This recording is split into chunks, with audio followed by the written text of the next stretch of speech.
حضرت عبداللہ ابن عمر پاک نے جو بخاری شریف کے اندر روایت آئی جی کہ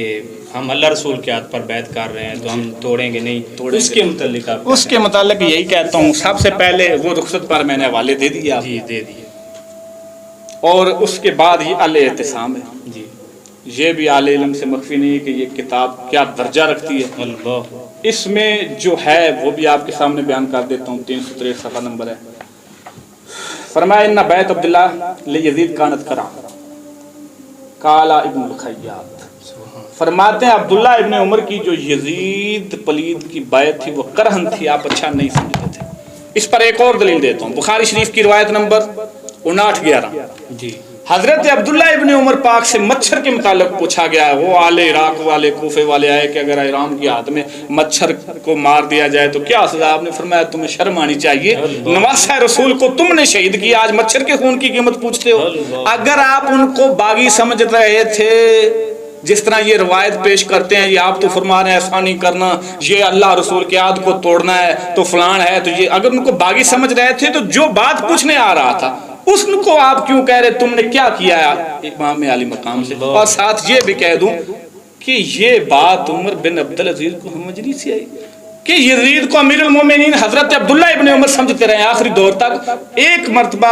عمر بن عبدالعزیز پاک کے سامنے کسی نے یزید کو امیر المومنین کہا تو آپ نے اس کو 20 کوڑے لگوائے، اتنے لعنتی شخص کو امیر المومنین کہتا ہے۔ تو یہ بات کس چیز کی دلیل ہے کہ عبداللہ ابن عمر پاک جیسے حضرت عمر بن عبدالعزیز بھی بتا رہے ہیں کہ کوئی بھی اس کو امیر نہیں سمجھتا تھا۔ باقی رہ گیا مسئلہ کہ انہوں نے بیعت توڑی نہیں کی نہیں، یہ روایت دیکھ لیں، روایت سے بھی یہی سمجھ آئے گی کہ ولد کے لفظ ہیں، حشم کے لفظ ہیں، ان کے چند غلام، چند محکوم، چند جو ان کے تابع تھے اور ان کی اولاد تھی، باقی کثیر لوگ تھے جنہوں نے بیعت توڑی، بلکہ مجھے کہنے دو اہل مدینہ سبھی ان کے علاوہ جو تھے انہوں نے بیعتیں توڑی تھی، شیخ محقق کیے۔ اور باقی رہ گیا مسئلہ کہ آپ نے فرمایا ہم نے اللہ رسول کے حکم پر بیعت کی ہے، تو میں نے سب سے پہلے آپ کے سامنے بیان کر دیا ہے کہ بیعت رخصت اور عزیمت دونوں اللہ رسول کے حکم ہے، دونوں اللہ رسول کے حکم ہے۔ آپ یہی بتا رہے تھے کہ ہمیں رخصت ہے،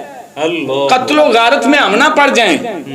یہ جس طرح کے رسائل شارح بخاری لکھ رہے ہیں کہ یزید اس پر قادر تھا، اس پر شاید ہے جنگ حرہ بھی شاید ہے، کعبہ شریف کا غلاف جلانا اور سارے کعبہ معظمہ جو سب شاید ہیں کہ یزید قتل و غارت میں مصروف تھا اور کرے گا سب کچھ۔ تو آپ فرما رہے تھے ہم اللہ رسول کے حکم کے تابع رہیں۔ کیا مطلب؟ اللہ نے ہمیں رخصت دی ہے، رسول اللہ نے ہمیں رخصت دی ہے، تو پھر تم ایسا قدم نہ اٹھا۔ اور آخری بات یہ ہے اس کے بارے میں، یہ نبراس والے ہیں اگر علی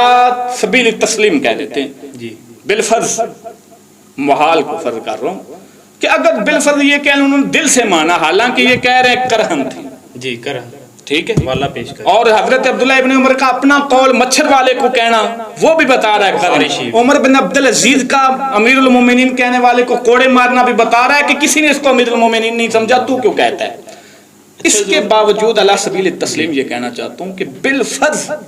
یہ نبراس والے لکھ رہے ہیں کہ اگر علی سبیل التسلیم مان بھی لیا جائے تو پھر بھی ان کا اپنا اجتہاد تھا، کسی مجتہد پر ضروری تو نہیں تھا ان کی بات مانتے۔ دیکھیں کثرت صحابہ کس طرف ہے، باقی تمام کس طرف گئے ہیں، یہ دیکھیں عبداللہ ابن زبیر پاک کے علاوہ باقیوں کو دیکھو، سبھی نے کیا کیا اس وقت، اور وہی ضروری تھا اور وہی عظیمت تھی۔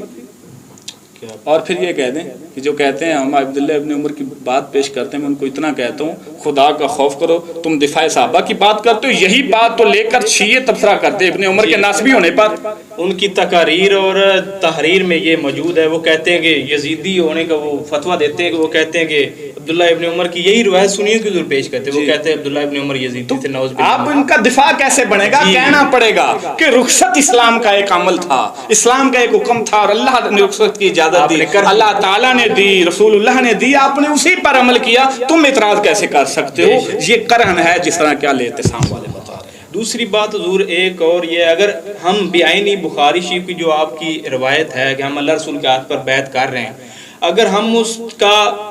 تعویل کے ساتھ مطلب نہ نکالیں تو شیعہ جو ہے وہ آپ کو یزیدی کہتے ہیں، اگر ہم تعویل کے ساتھ مطلب نکالیں تو ہم اس روایت کو اچھے معنی میں معمول کر دیں گے، کیونکہ بعض نے بلکہ شیخ محقق کی جو ہے نا آپ کی تحقیق کے مطابق اکثر نے